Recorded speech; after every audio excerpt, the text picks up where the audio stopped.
Good afternoon, Montgomery County. Hi, this is Michelle Scaife. I'm the Extension Agent with Better Living for Texans in Montgomery County, part of Texas A&M AgriLife Extension Service.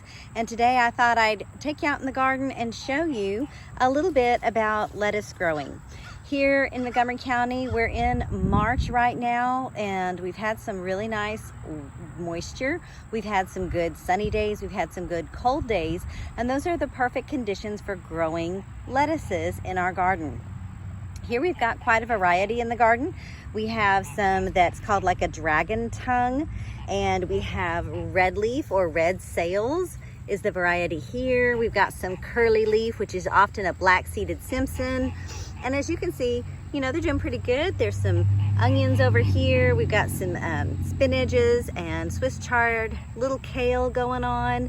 So there's a lot of different greens in this bed. Now, the reason for this mulch is we have had some frost lately, and the pine straw has been kind of a cover. So here I'm pulling back our pine straw to allow this lettuce to get some good sunlight, some good air circulation, and reduce problems.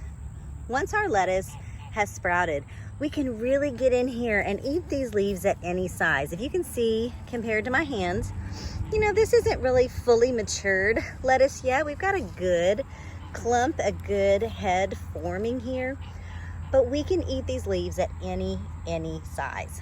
Once they've grown, we can come in and just start picking off or pinching back pieces of lettuce with our fingers or with a pair of snips. I like to use just general old preschool scissors because they're inexpensive, easy to use in the garden, easy to fit in your pocket, or my fingers. So we've got a little leaf here. We could cut it back and just be pinching the larger outer leaves. That clump or that head, that bunch of lettuce will continue to produce more and more and more leaves throughout the season. You're not going to affect the growth or the development of the plant by harvesting leaves early or harvesting the larger leaves as they develop. That's actually fine. It's not a problem. If you have a little bunch like this, a little head forming, you could go in and cut just above. So here's the soil line, here is the base stem. We want to come up just about an inch from the soil line, an inch from this main stalk. Right about here, we could cut all of these leaves back and harvest all of them at one time for a meal, and then cut. You know what will happen?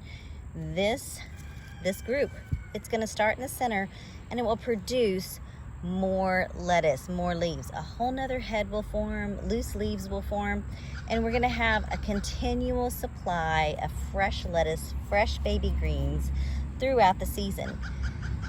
Now, unfortunately, once our temps start to really warm up, and we're talking mid-April, early May, we're going to see lettuce start to fall victim to things like caterpillars or even just bolting due to the heat. That means it will go to seed because it knows it's too hot.